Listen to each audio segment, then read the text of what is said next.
पहला प्रश्न, मनुष्य की वस्तुतः अंतिम खोज क्या है? अपनी ही खोज, अपने से ही पहचान। मनुष्य अकेला है सृष्टि में जिसे स्वबोध है, जिसे इस बात का होश है कि मैं हूं। पशु हैं, पक्षी हैं, वृक्ष हैं तो जरूर, लेकिन अपने होने का उन्हें कोई बोध नहीं। होने का बोध नहीं है, इसलिए दूसरा प्रश्न असंभव है उठना कि मैं कौन हूं। मनुष्य अकेला है जिसे इस बात का बोध है कि मैं हूं। अनिवार्य रूपेण दूसरा प्रश्न उठेगा कि मैं हूं कौन? हूं सच, पर कौन हूं? और जिसके जीवन में यह दूसरा प्रश्न नहीं उठा, वह पशु तो नहीं है, मनुष्य भी नहीं, कहीं बीच में अटका रह गया, घर का न घाट का।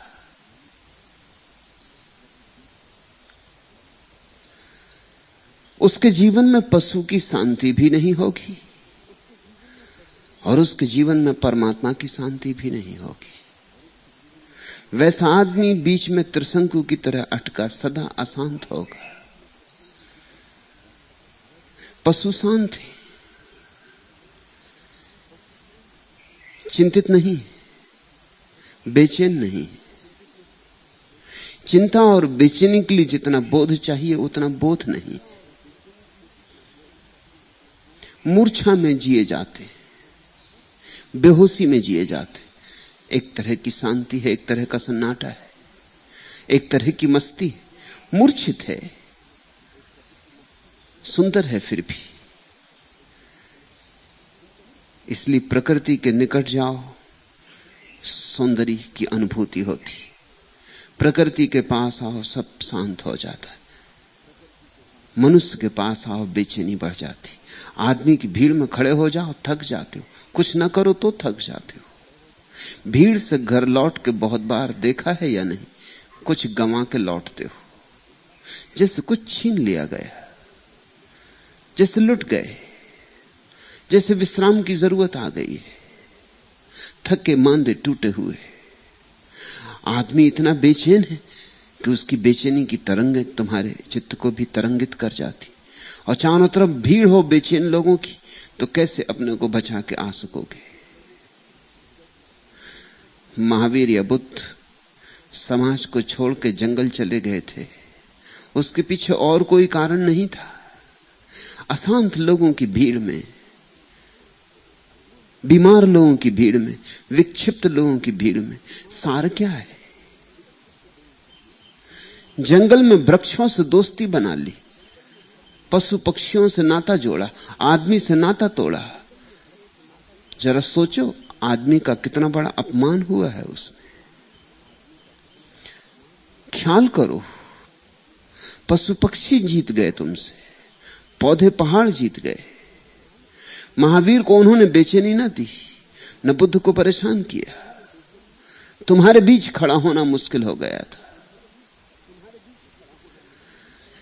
पशु पौधे के जीवन में एक आनंद मग्नता है, मूर्छित। फिर बुद्धों के जीवन में, सिद्धों के जीवन में एक आनंद मग्नता है, सचेत, जागरूक। एक मस्ती वहां भी है, पर उस मस्ती में बोध का दिया जलता है। उतना ही भेद है। प्रकृति और परमात्मा में उतना ही भेद है। प्रकृति यानी सोया हुआ परमात्मा, परमात्मा यानी जाग गई प्रकृति। बस उतना भेद है। जो दोनों के बीच में है, उसकी परेशानी समझो। वहीं तुम हो, वहीं सब है। वो जो बीच में अटका हुआ आदमी है, न सीढ़ी के इस पार न सीढ़ी के उस पार, न इस किनारे न उस किनारे, मझधार में जिसकी नाव अटक गई है, जो दोनों तरफ खिंच रहा है। एक मन कहता है लौट चलो पीछे, फिर हो जाओ पशु जैसे। इसलिए तो दुनिया में इतनी हिंसा है। वो एक मन कहता है लौट चलो पीछे, हो जाओ पशु जैसे। हिंसा में इतना रस क्या है? अगर रास्ते पे दो आदमी लड़ते हो, तुम 1000 काम छोड़ के साइकिल किनारे टिका के खड़े होकर देखने लगते हो। इतना रस क्या है? दो आदमी लड़ रहे हैं, तुम्हें क्या मिलेगा? मगर बड़ी उत्सुकता जग जाती। हिंसा में एक रस है, तुम ना भी करो, दूसरा कर रहा है तो भी देखने का मजा है। चले पशु के जगत में, लौट चले पशु की दुनिया में, गिरने लगे आदमी के तल से नीचे। और कभी तुमने देखा घड़ी भर खड़े रहो, झगड़ा चलता रहे, गाली गलौज हो, लेकिन मारपीट ना हो, या कोई बीच बचाव पड़ जाए, या पुलिस का आदमी बीच में आ जाए, या उन दोनों को कुछ बुद्धि आ जाए, तो तुम कुछ उदास से लौटते हो कि कुछ होना था जो नहीं हुआ। सब मजा किरकिरा हो गया। फिल्म देखने तुम जाते हो, अगर हिंसा ना हो फिल्म में, मारकाट ना हो, हत्या ना हो, काम वासना के उद्दाम वेग ना उठे, तो तुमने जाओगे ही नहीं। जितनी काम वासना के उद्दाम वेग हो, जितनी हत्या हो, जितनी हिंसा हो, चोरी हो, डकैती हो, उतनी फिल्म तुम्हें आकर्षित करती। ये पशु के जगत में लौटने की इच्छाएं। या फिर कभी तुम शराब पी लेते हो। शराब पी के तुम क्या कर रहे हो? तुम इतना ही कह रहे हो कि थोड़ा सा जो होश है, हे प्रभु इसे हमसे ले लो, ये होश हमसे नहीं संभाला जाता, हमें बेहोश कर दो, हमें लौटा दो वापस। ये पुराना किनारा तुम्हें खींच रहा है। लेकिन तुम कुछ भी उपाय करो, तुम पशु हो नहीं सकते। अतीत में लौटने की कोई संभावना नहीं है, पीछे यात्रा होती ही नहीं। जवान कितना ही सोचे कि मैं बच्चा हो जाऊं, अब नहीं हो सकता। और बूढ़ा कितना ही सोचे कि मैं जवान हो जाऊं, अब नहीं हो सकता। मुर्दा कितना ही सोचे कि अब मैं जी जाऊं, अब नहीं हो सकता। पीछे लौटना होता ही नहीं। जहां से हम गुजर चुके अब वहां जाना कभी नहीं होगा, लेकिन आकांक्षा बनी रहती। इसलिए तो लोग जवान भी हो जाते, बूढ़े भी हो जाते, तो भी बचपन के गीत गाते, कहते हैं आहा कैसे सुंदर दिन थे वे। यह बात मूर्खतापूर्ण है। मूर्खतापूर्ण इसलिए है कि अगर बचपन सुंदर था तो फिर शेष जीवन तुम क्या करते रहे? उस सौंदर्य को निखारा नहीं, सौंदर्य को संवारा नहीं, उस सौंदर्य को नए नए आयाम, नई ऊंचाइयां नहीं थी, तो तुम करते क्या रहे जिंदगी भर? लोग कहते हैं बचपन में कैसा सुख था, तो शेष समय तुमने क्या किया? सुख की संपदा लेकर आए थे, उसको बढ़ाना था, कुछ और सुख कमाना था, उस सुख को और सूक्ष्म बनाना था। वह तो कुछ किया नहीं, उल्टे उसे गंवा बैठे। तो पीछे की आकांक्षा बनी रहती, फिर बच्चे हो जाएं, फिर वैसे ही दिन हो। इसलिए लोग अतीत का स्मरण करते रहते कि कैसे प्यारे दिन थे जो बीत गए। बीते दिन सदा प्यारे मालूम होते, सोने के मालूम होते। रामराज्य था, सतयुग था। लोग बैठ के चर्चा करते हैं बीते दिनों की। ये पीछे लौटने की आकांक्षा है। शराबी भी वही कर रहा है, जरा स्थूल ढंग से कर रहा है। वो ये कहता है कि हमसे तो नहीं होता लौटना, लेकिन शराब के सहारे लौट जाऊंगा, पी लूंगा शराब, भूल जाऊंगा आदमियत, भूल जाऊंगा आदमियत की चिंता, खोज, परेशानी, भूल जाऊंगा सारे उपद्रव, जाल, लौट जाऊंगा वापस, गिर पड़ूंगा नाली में, हो जाऊंगा पत्थर की भांति या वृक्ष की भांति या पौधों की भांति, जी लूंगा थोड़ी देर प्रकृति को, लेकिन वापस लौटना पड़ेगा। शराब थोड़ी बहुत देर के लिए बेहोश कर दे, फिर होश में आना पड़ेगा। थोड़ी बहुत देर के लिए भुलावा हो सकता है, वस्तुतः यथार्थ स्थिति नहीं बदलती, फिर वापस वही मझधार में। आदमी की असली खोज इसलिए एक ही है कि उस पार कैसे पहुंचूं। एक बात का मुझे पता है कि मैं हूं, अब मुझे दूसरी बात का पता कैसे हो जाए कि मैं कौन हूं। उस दूसरी बात के पते में ही सारे धर्मों का जन्म हुआ है, उस दूसरी खोज से ही। मैं कौन हूं का उत्तर मिल जाए तो सब मिल गया, क्योंकि उस उत्तर में ही परमात्मा का अनुभव हो जाता। तुम परमात्मा हो, तत्वमसि, तुम स्वयं ब्रह्म हो, सोए हुए, भटके हुए, भ्रांत, अपने से अपरिचित, बाहर बाहर दौड़ते रहे हो, भीतर जानने का मार्ग भूल गया, या द्वार दरवाजे इतने दिन से नहीं खोले हैं कि जंग खा गए, या चाबियां खो गई, ताले खुलते नहीं, या भीतर इतना अंधकार हो गया है क्योंकि न मालूम कितनी सदियों से तुमने दिया नहीं जलाया वहां कि अब भीतर जाने में डर लगता है। मैं कौन हूं, यह मनुष्य का एकमात्र प्रश्न है, यही उसकी एकमात्र खोज। इसी खोज से फिर आनंद के झरने बहते। यह खोज जिस दिन पूरी हो जाती है उस दिन तुम्हें वह सब मिल जाता है जो पशुओं को है, वृक्षों को है, चांतारों को है, और साथ में कुछ और मिल जाता है जो उनके पास नहीं। साथ में प्रकाश मिल जाता है, साथ में होश मिल जाता है। इसलिए इस अवस्था को हमने बुद्धत्व कहा है। बोध मिल जाता है। बुद्ध भी उसी आनंद में है जिसमें प्रकृति लवलीन है, लेकिन प्रकृति मूर्छित है, बुद्ध होश से भरे, और होश का आनंद गुणात्मक रूप से भिन्न हो जाता है। तुम्हें कोई क्लोरोफॉर्म दे दे और फिर स्ट्रेचर पे तुम्हें बगीचे में ले जाया जाए, घुमाया जाए, हवाएं आएंगी ताजी, पक्षियों के गीत भी उठेंगे, शायद दूर मूर्छा में दबे हुए कहीं कहीं कुछ स्वर सुनाई भी पड़ेंगे, टूटे फूटे। फूलों की गंध आएगी, नासापुटों को छुएगी, शायद थोड़ी सी याद भी सरकती हुई भीतर पहुंच जाएगी। हालांकि तुम बगीचे से ले जाए जा रहे हो, लेकिन यह भी कोई ले जाना हुआ। फिर तुम एक दिन होश से बगीचे में आओ, वृक्षों के साथ नाचो, पक्षियों के साथ गीत गाओ, फूलों से दोस्ती करो,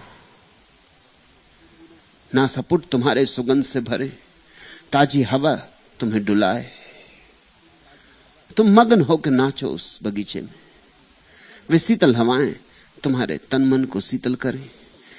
इसमें और पुरानी यात्रा में फर्क होगा या नहीं? स्ट्रेचर पर लाए गए थे, क्लोरोफॉर्म दिया हुआ था, गुजरे यहीं से थे, मगर अब जो गुजर रहे हो होश से भर के, इसमें उसमें कुछ भेद है। स्थान एक है लेकिन स्थिति भिन्न है।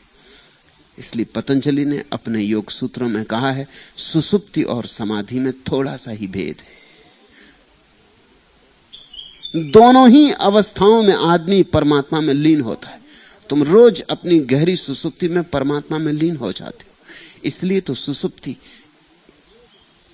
तुम्हें ताजा कर जाती। मूल स्रोत से जुड़ गए, एक डुबकी मार ली परमात्मा में।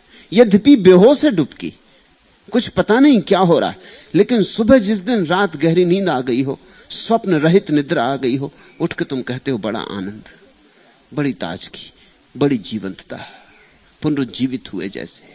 सब थकान गई, सब हारापन गया, सब दुख गया, जैसे फिर से तुम नए होकर लौट आए हो। कौन कर गया नया? कौन सा जादू तुम्हें नया कर गया है? तुम्हें कुछ पता नहीं। अब होश आया है तो याद आता है इतना ही सिर्फ कि रात गहरी नींद थी, स्वप्नों की तरंगें भी न थी। स्वप्न की तरंगें न थी, इसका मतलब हुआ कि मन बिल्कुल शांत हो गया था, कोई विचार ना उठ रहे थे, समाधि लग गई थी, मगर समाधि मूर्छित थी। यही समाधि बुद्ध को लगी, यही मीरा को लगी, यही कबीर को, यही दादू को, यही रज्जब को, यही सुंदरदास को, मगर होश पूर्वक लगी। गए इसी अवस्था में, तरंग रहित, विचार रहित, मन रहित, इसी अमनी दशा में गए, मगर होश कायम रहा। जागे जागे रहे, देखते रहे क्या हो रहा है। विचार जा रहे हैं, देखते रहे, विचार कम होते जा रहे हैं, देखते रहे, विचार नहीं रहे, देखते रहे, विचार समाप्त हो गए, कुछ दिखाई नहीं पड़ता, मगर देखने वाला मौजूद रहा। कुछ दिखाई नहीं पड़ता, कोई विषय वस्तु मौजूद ना रही, पर्दा बिल्कुल खाली हो गया, मगर देखने वाला जागा रहा, जागा रहा, जागा रहा। आखिरी छोर तक डुबकी मारी, तलहटी तक उतर गए, गहराई से गहराई में पहुंच गए, मगर जागे रहे, देखते रहे। तब जो लौटना होता है, बुद्ध होकर लौटे। फिर गई सारी चिंता, फिर गई सारी बेचैनी, क्योंकि अब मझधार में ना रहे। आदमी बीच में, आदमी संक्रमण की अवस्था है, इसलिए आदमी में तनाव है। तनाव का मतलब ही इतना है कि आदमी हो रहा है, कुछ होने के रास्ते पर है, अभी हो नहीं गया है, यात्रा चल रही, अभी मंजिल मिल नहीं गई।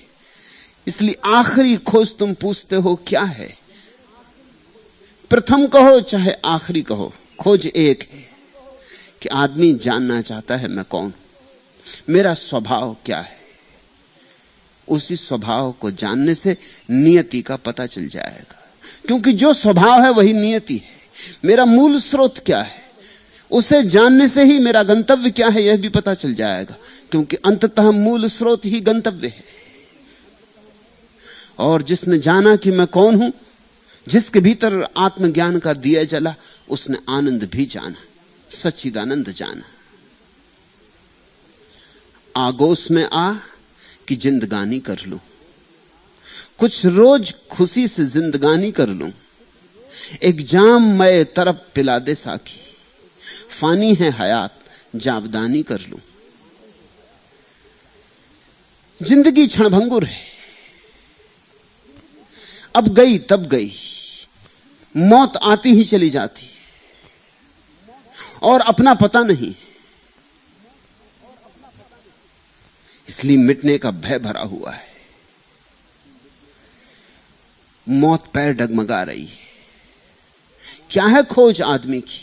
खोज है कि किस भांति अमृत को जान लें। फानी है हयात, जिंदगी क्षणभंगुर है, जाविदानी कर लूं, इसे कैसे अमर कर लूं। आगोश में आ कि जिंदगानी कर लूं, और परमात्मा तुम्हारी गोद में हो और तुम परमात्मा की गोद में हो तो ही जिंदगी मिली, अन्यथा जिंदगी बस नाम की ही थी, काम की नहीं थी, उसमें अर्थ कुछ न था, शोरगुल बहुत था। आगोश में आ कि जिंदगानी कर लूं, यह खोज है आदमी की कि अभी जो जिंदगी है कोरी कोरी, थोथी थोथी, असली नहीं। आगोश में आ कि जिंदगानी कर लूं, कुछ रोज खुशी से जिंदगानी कर लूं। एक जाम मैं तरफ पिला दे साकी। साधक भक्त परमात्मा से कहता है कि जरा सा ढाल दो मेरे कंठ में, थोड़ी सी उतार दो सत्य की शराब। एक जाम मैं तरफ पिला दे साकी, जीवन का एक प्याला मुझे पिला दो। फानी है हयात जाविदानी कर लूं। ये तो जो मैंने अब तक जाना है क्षणभंगुर है, पानी का बबूला है, ये तो मिटा मिटा, इसे मैं संभाल ना सकूंगा, कोई कभी संभाल नहीं सका। मैं उसे जान लेना चाहता हूं जो अमृत है और कभी नहीं मिटता है। और उसे जानने के लिए मरने तक मत रुके रहना, जिंदगी में ही जानना है, अभी जानना है, यही जानना है। कल पर भी मत टालना, क्योंकि कल का कोई भरोसा नहीं। कल कभी आता है, कल सिर्फ भरमाता है। और लोग कल पर टाले चले जाते। एक मित्र ने प्रश्न पूछा है कि आपने मुझे बहुत झंझट में डाल दिया। मैं तो सोचता था जिंदगी के अंत में कर लेंगे याद परमात्मा की, सोचता था कि मरते समय भी अगर नाम ले लेंगे तो मुक्ति हो जाएगी। शास्त्रों में कहानियां हैं ऐसी कि किसी ने मरते समय परमात्मा का नाम ले लिया और मुक्त हो गया। अजामिल की कहानी तो तुम जानते ही हो। मरते वक्त उसने बुलाया नारायण नारायण, और नारायण को बुला नहीं रहा था, उसके बेटे का नाम नारायण था, लेकिन ऊपर के नारायण धोखे में आ गए। मर गया नारायण को बुलाते, सीधा बैकुंठ गया। किन चालबाजों ने, किन बेईमानों ने ये कहानियां गढ़ी होंगी, किन धोखेबाजों ने। और इन धोखेबाजों ने तुम्हारे मन में भी धारणा बिठा दी। तो उन मित्र ने पूछा है कि मैं तो सोचता था कर लेंगे याद अंत में, कर लेंगे भजन भाव अंत में, अभी क्या पड़ी है, अभी तो जिंदगी है, जी लें। आपने सब अस्त व्यस्त कर दिया। आप कहते हैं अभी या कभी नहीं। आपने मुझे बेचैन कर दिया। जरूर बेचैनी लगेगी शुरू में, क्योंकि तुम एक सपने में जी रहे थे, मगर ये बेचैन हो जाना बेहतर है। ये सपना टूट जाए तो बेहतर है। कुछ कर लो अभी तो बेहतर है। अभी बुला लो उसे अपने आगोश में, अभी तलाश लो उसकी गोद, अभी मांग लो उससे। जब तक जवान मांग सकती है, जब तक जवान लड़खड़ा नहीं गई है, जब तक हृदय धड़क रहा है, तब तक द्वार खोल लो अपने, उसे निमंत्रण दे दो। ऐसा मत सोचो कि जिंदगी भर तो कुछ करते रहोगे और मरते वक्त परमात्मा का नाम ले लोगे। मरते वक्त तुम्हारी जिंदगी भर का निचोड़ तुम्हारे कंठ में होता है। जिस आदमी ने धन खोजा है, मरते वक्त धन की ही याद होती। लोग गलत नहीं कहते कि धनी, कंजूस, कृपण मर के अपने गड़े धन पे सांप बन के बैठ जाते। इसमें जरूर सच्चाई होगी। ये बात मनोवैज्ञानिक मालूम पड़ती। जो आदमी जिंदगी भर अपने गड़ाए धन की ही रक्षा करता रहा, वो मरने के बाद तुम सोचते हो इतनी आसानी से छोड़ देगा। जिंदगी भर एक ही अभ्यास किया, 80 साल तक एक ही अभ्यास किया अपने धन पर पहरा देने का। 80 साल का अभ्यास एकदम से टूट नहीं जाएगा। 80 साल का संस्कार, कहानी में अर्थ मालूम होता है। लौट आएगा, सांप बन के बैठ जाएगा पिंडरी मार के अपने धन पर कि कोई ले ना जाए।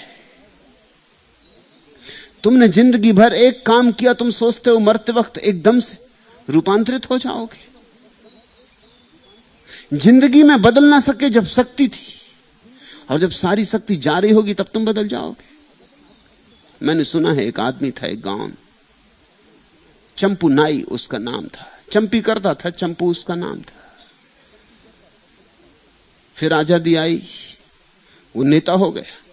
गांव भर के लोग उसकी मान्यता भी रखते थे। सबकी चंपी करता था, सबकी मालिश करता था। तो चंपू की जगह वो चंपालाल हो गए। चुनाव में जब जीत गया तो बाबू चंपालाल जी हो गए। फिर मौत भी आई। मौत आई तो बड़े बूढ़े सब इकट्ठे हुए। उसके मुंह से फंसू कर गिर रहा है। किसी ने उसे हिलाया और कहा, बाबू चंपालाल जी, अब ये समय परमात्मा के याद करने का है। अब कुछ प्रार्थना कर लो परमात्मा से, अब कुछ कह लो, सुन लो। जिंदगी तो यूं ही गंवा दी, पहले चंपी में गंवाई, फिर बाद में ये नेतागिरी में गंवाई। वो भी एक तरह की चंपी, उसमें भी चमचे ही काम आते।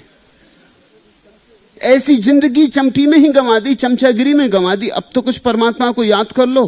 हिलाया किसी ने, उसने बमुश्किल आंख खोली और कहा, सुन सुन सुन। अरे बेटा सुन, इस चंपी में बड़े बड़े गुण। जिंदगी भर यही गाता रहा। तुम सोचते हो मरते वक्त हरिनाम निकलेगा? जिंदगी भर का अभ्यास एकदम नहीं चला जा सकता। जब उसने कहा था सुन सुन सुन, तो लोगों ने सोचा शायद भगवान से कह रहा है।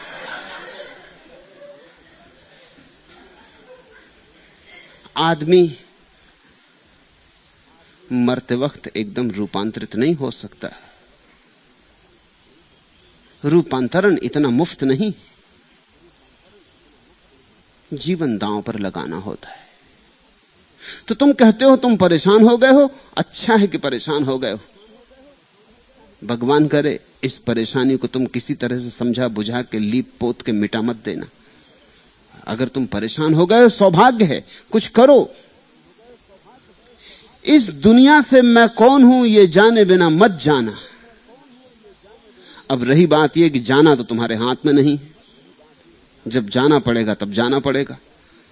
मैं ये नहीं कह रहा हूं कि जब जाने का मौका आ जाए तो कहना अभी मैंने अपने को नहीं जाना तो मैं कैसे जाऊं। मैं तो तभी जाऊंगा जब मैं अपने को जान लूंगा। कोई सुनने वाला नहीं। मौत तुम्हें ले जाएगी, मौत तुमसे पूछेगी भी नहीं, मौत खबर दे के आती भी नहीं, मौत तो आ ही जाती, एक क्षण का भी अंतराल नहीं होता आने और ले जाने में। नहीं, जब मैं कह रहा हूं कि बिना स्वयं को जाने नहीं जाऊंगा, तो उसका अर्थ यह है कि अभी जो क्षण मेरे हाथ में, अभी तो जिंदा हो, इस क्षण तो अभी जिंदा हो, इस क्षण को परमात्मा की खोज में लगा दो।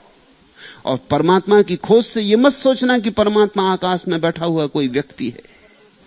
परमात्मा तुम्हारे ही भीतर छिपी हुई तुम्हारी परम अवस्था है। आत्मा की परम अवस्था का नाम परमात्मा है। आत्मा को जान लेना परमात्मा को जान लेना है। और जो अपने को ही नहीं जानता वह और क्या जानेगा।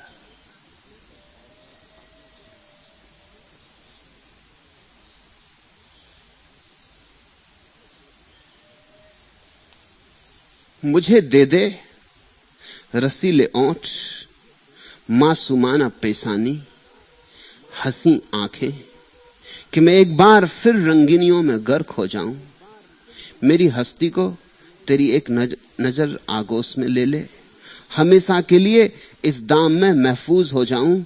जी आए हुस्न से जुल्मात दुनिया में न फिराऊं। गुजस्ता हसरतों के दाग मेरे दिल में धुल जाएं। मैं आने वाले गम की फिक्र से आजाद हो जाऊं।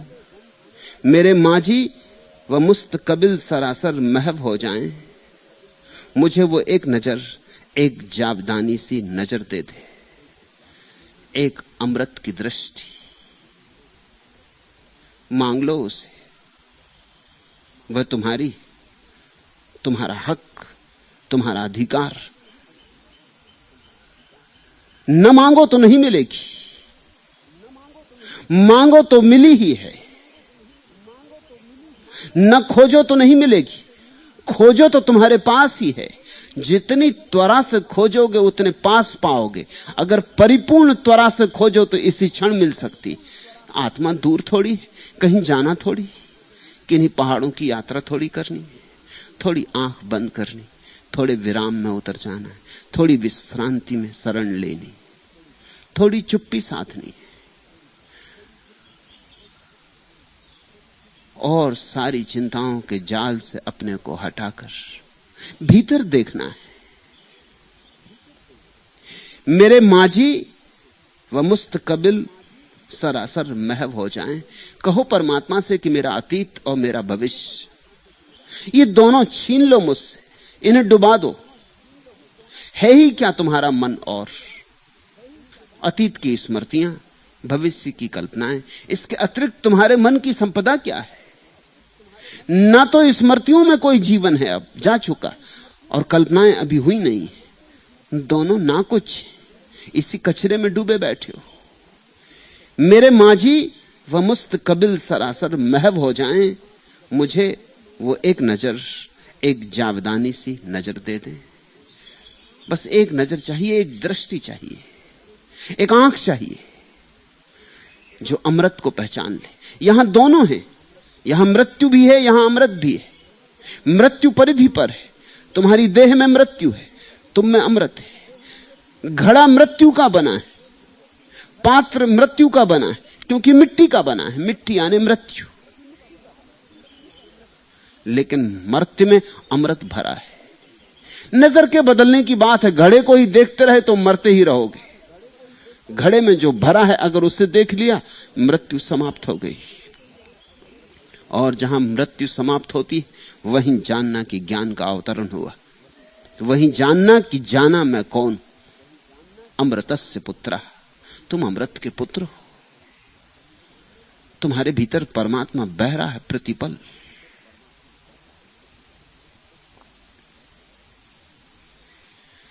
जिस्म की नौरस कली में एक एहसास जमाल, जैसे ठंडक छांव की। दिल की नाजुक धड़कनों में एक नादीदा ख्याल, जैसे आहट पांव की। रात की तारीकियों में जो फिगन सम्मे विशाल, जैसे खुलकर पौ फटे। अभी फट सकती है ये पौ, ये सुबह अभी हो सकती है। जिस्म की नौरस कली में ये तुम्हारी जो देह है मंदिर है, इसमें परमात्मा विराजमान है। और कहां खोजते हो? किस काशी किस काबा जाते हो? व्यर्थ की दौड़ धूप में मत पड़ो, जरा भीतर टटोलो।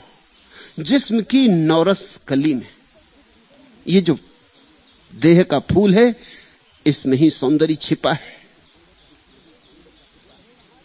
सौंदर्य इसके सहारे लेकर पृथ्वी पर उतरा है। एक एहसास जमाल जैसे ठंडक छांव की। जरा भीतर चलो और सौंदर्य की परम अनुभूति होने लगेगी। जरा अपने देह के इस फूल में उतरो, इस कमल के भीतर चलो। हजार पखड़ियों वाला कमल है ये। इसकी सारी पखड़ियों के पार जाना है, पखड़ी पखड़ी के पार जाना है, और भीतर तुम पाओगे उस सन्नाटे को, उस शून्य को जो तुम्हारी आत्मा है। पाओगे उस पूर्ण को जो परमात्मा है। एक एहसास जमाल, सौंदर्य का एक परम अनुभव होगा, जैसे ठंडक छांव की। बहुत जीलिए धूप में, बहुत जीलिए दौड़धाप में, बहुत जीलिए आपाधापी में पसीने पसीने हो गए हो। कितने तो थक गए हो, कितने जन्मों से तो चल रहे हो, कितनी तो धूल जम गई तुम्हारे चेहरे पर। जरा अपनी आंखों को ख्याल तो करो, कितनी गर्द गुबार। दिल की नाजुक धड़कनों में एक नादीदा ख्याल, जैसे आहट पांव की। जरा सरको तो भीतर, जरा अनदेखे को देखना शुरू करो, जरा अनचिन्हे को चिन्हना शुरू करो।